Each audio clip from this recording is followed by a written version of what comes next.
aunque se fuese a Madrid, pues es un tío bueno, ¿no? ¿Pero realmente es un tío bueno o es un buen tío? Ahora lo veremos. Hitler, muy malo, además facha, muy facha. Pero aparte de eso, ¿era mentiroso o no era mentiroso? Ahora lo veremos. Adolfo Suárez, otro que tal, muy malo, muy facha también.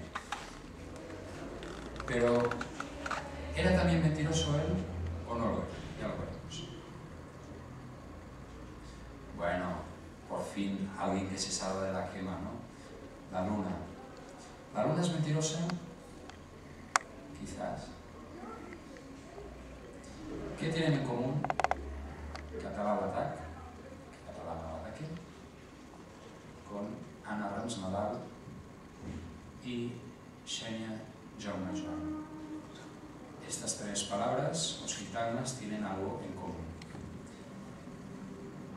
De hecho, tienen más de una cosa en común. Una cosa en común soy yo, un vínculo en común, porque tengo una alumna que se llama Xenia Jaume Joan, una que se llama Ana Rams Nadal